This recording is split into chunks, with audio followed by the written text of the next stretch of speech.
Өнөөдөр Жанжин Сүхбаатарын талбай дээр Монгол Ардын хувьсгалт намаас Монгол Улсын 2017 оны ерөнхийлөгчийн сонгуульд нэр дэвшигч Сайнхүүгийн Ганбаатарын сонгуулийн сурталчилгааны үйл ажиллагаа аль бие усаар эхэллээ.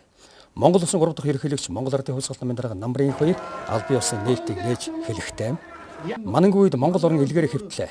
Цөхөр jadarсан энэ ард түмний төлөө зүтгэх тэмцэх хүн байхгүй гэж үзэж байх шиг байна. Гэтэл байна. Энэ бол Сайнхүүгийн Ганбаатар. Түүнийг дэмжихэд ард түмнээсээ уриаллаа. Өнөөдөр яг энэ мөчид энэ цэгээс сайн үйл хэргийн их хаян эхэлж байна. Энэ их хаян Монголын үнцэг болон бүрт хүрнэ. Та бүхэн маань тосон хүлээн аваарай. Аныг манаар солиод байдал өөрчлөгдөхгүй нэ монголчуудаа. Харин улам дордох нь энэ бол мананы жирийн гишүүдэд хамаагүй юм шүү.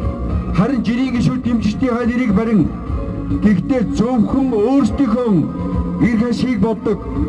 Мананы толгойд гаран шургалсан тэнд сандаалан суусан орхиогүй удирдлагын тухай үг юм аа. Нийт ард түмэн монголчууд маннын олигархууд тэдний төлөөлөгчдөөс үнэхээр уйдан залхаж тэднээс салахын төс болсон байна. Өнөөдөр их орон аймаг нутаг хот дүүрэг өргөхгэр Монголоо хэмээн боддог хүмүүр маннаас өөр гарц байна уу хэмээн эрен хайж байна. Таван толгой оюу толгоогоо гадаад дотоодын олигархуудад зүгт өгчөөд өөрсдөө өр ширэнд баригдсан суухаас өөр гарц байна уу хэмээн асууж байна. Залуучууд эмэгтэйчүүд ахмадуудаа асран халамжлах чадвартай маннаас өөр жинхэнэ Монгол төр застай болох өөр гарц байхгүй гэж юу хэмээн гайхацгааж байна. Тэгвэл бидний өгөх хариу өөр гарц байна.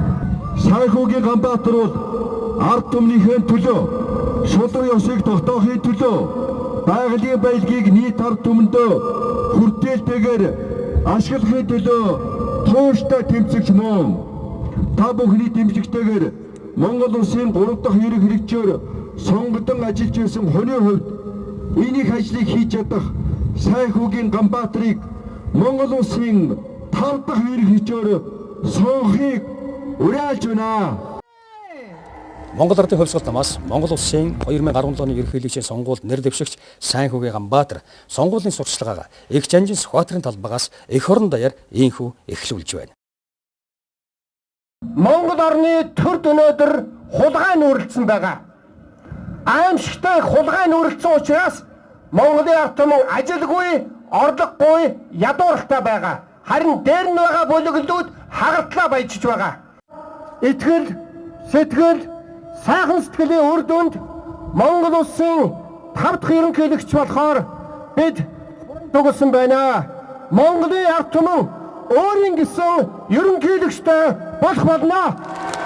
Та бид бол энэ Монгол Улсынхаа эзэн болохоос боолн бишээ. Та бидний хөв заяа хэн нэгэн зурсан зураг зогссон тохироо бишээ. Та бидний хөв тавилан бол хүрхийг хүсчгүй тэр өндөрлөг юм аа. Иргэний хяналтыг тогтолцоондоо нэвтрүүлж эрүүл улс төрөөр мананг замхруулах төлөвлөгөө бидэнд байна. Бид нэгдүгээрт Монголын тал цоглох зүрх байна. Бодлого бас төлөвлөгөө байна. Өөр гарц бидэнд байгаа. Бидэнд итэх Монгол Ардын хувьсгалт намын удирдлага хамт олон нийт гишүүд дэмжигчдийн мандаалал дор Монголын нийт ард түмэн нэгдэж манангийн эсрэг босож их чөлөөгөө олж авнаа. Өнөөдөр төрийн албан тушаал хүртэл дохироо 8 болсон энэ манангаас улс орноо худалдсан офшорчдоос ард түмний баялагийг хулгаалсан хулгайчдаас аварч мананг замхруулах итгэл байна гэсэн бэлэгтэй ерөөлөөр аль бие усны сурталчилгаагаа ийхүү эхэлсэн юм а.